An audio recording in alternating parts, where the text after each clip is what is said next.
Six gardes du corps du président Paul Biya condamnés à de lourdes peines ont été condamnés à des peines d'argent, avec sursis pour avoir intimidé un journaliste de la RTS, qui avait couvert une manifestation d'opposants en juin 2019. Le tribunal de police de Genève a estimé vendredi dernier que 6 membres des forces de sécurité du président camerounais Paul Biya avaient harcelé un journaliste de la RTS, qui couvrait une manifestation d'opposants devant un hôtel genevois, où séjournait le dirigeant en juin 2019.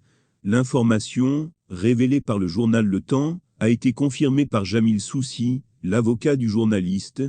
Les gardes du corps sont condamnés à des amendes au lieu de peines privatives de liberté. Le seul officier qui n'a pas participé au combat a été condamné à 30 jours de prison avec sursis.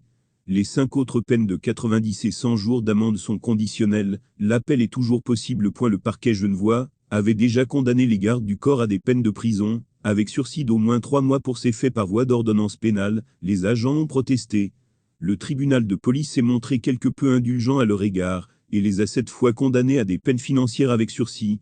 Les agents du service de sécurité du président camerounais ont demandé leur relax devant le tribunal de police. Ils n'ont été acquittés que du délit de dégradation de biens, sauf pour l'un d'entre eux. Ce jugement est regrettable, car à mon avis, la liberté de la presse n'a pas donné aux journalistes le droit de filmer les officiers sans leur consentement.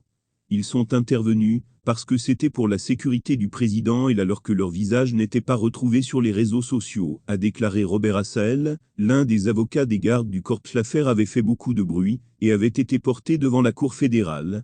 Les gardes du corps du président camerounais ont fait valoir qu'ils bénéficieraient de l'immunité.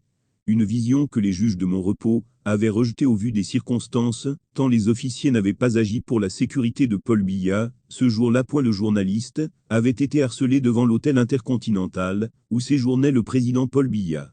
Légèrement blessé lors de l'intervention des gardes du corps, il a été débarrassé de son équipement professionnel et de ses effets personnels. Cité par Le Temps, le procureur général de Genève, Olivier Journeau, a déclaré devant le tribunal que il faut un signal fort pour rappeler à ceux qui se cachent derrière un prétendu statut diplomatique les limites de leur action, pour agir à leur discrétion aux yeux du parquet. Il s'est passé quelque chose de grave sur l'esplanade de cet hôtel, où séjourne régulièrement Paul Biya, lorsqu'il vient se faire soigner au bord du lac Léman. Représentants d'un État étranger se sont permis de traquer un journaliste qui ne constituait pas une menace, mais aussi des opposants. D'où cela, tempête encore. Olivier Journeau va bien au-delà de ce que le canton a l'habitude de connaître en matière de manifestations politiquement sensibles.